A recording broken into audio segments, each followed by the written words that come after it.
Okay, vi vil gerne bevise cosinusrelationerne, og vi har tegnet en trekant, som ikke er retvinklet, og vi har den med store A, B og C, og med lille A, B og C.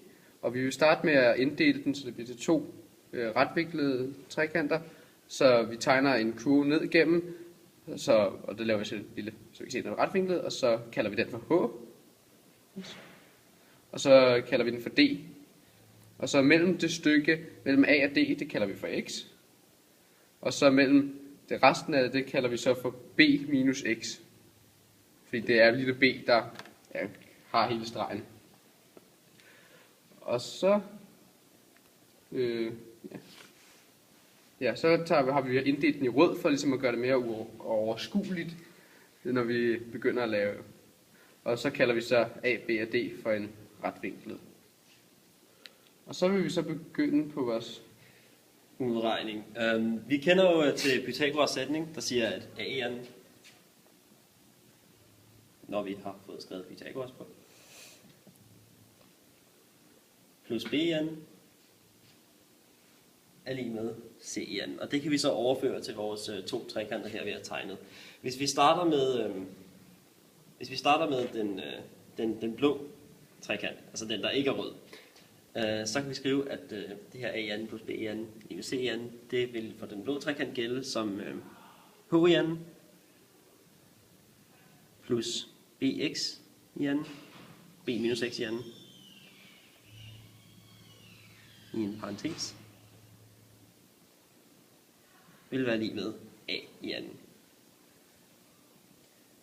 Det giver så det samme som, altså hvis vi bruger vores kvadratsætninger, H i n plus første led i n, b i n, plus andet led i n, x i n, minus det dobbelte produkt, altså 2bx, lige med a i n.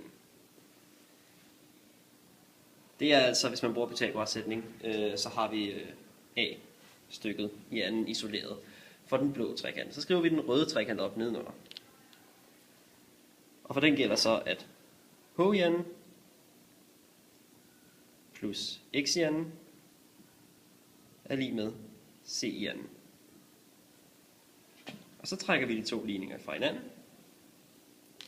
Altså h i n plus b i n plus x i n minus 2bx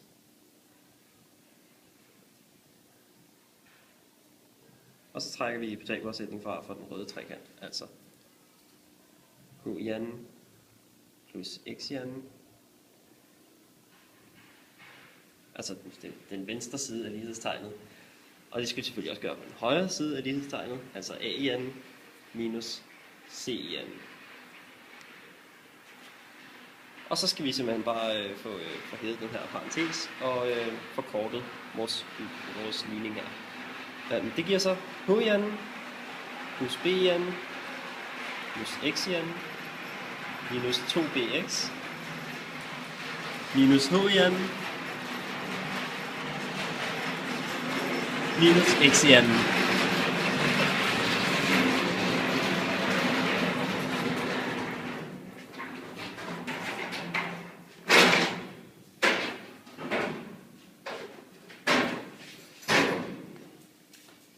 Og så forkorter vi, og vi ser, at h i n går ud med h i n, altså plus h i n går ud med minus h i n, og plus x i n går ud med minus x i n.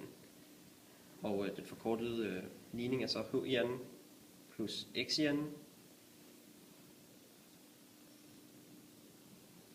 som det ikke er, b i n minus 2bx, lige med a i n minus c i n.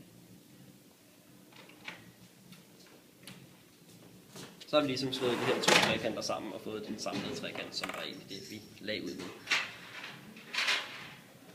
Så kigger vi på vores cosinus sætning, som vi jo kender, der siger, at cosinus til a er lige med den hosliggende katete divideret med hypotenusen. Og hvis vi kigger på den lille røde trekant herovre, Så det er altså x, der er den hosliggende katete, og c, der er hypotenusen.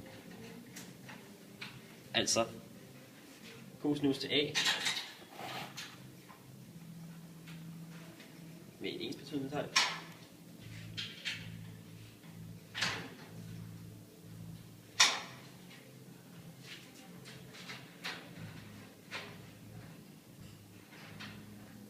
Nemlig. Nå, ja, okay. Det var så der, vi skulle have vores ensbetydende tegn. Fordi så ganger vi med c på begge sider. Så bare den.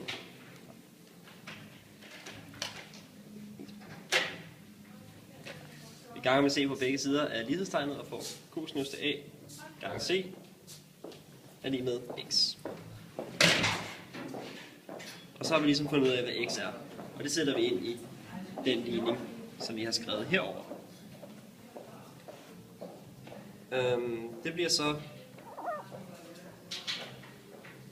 en minus 2 b gange cosinus til a gange c lige med a minus c.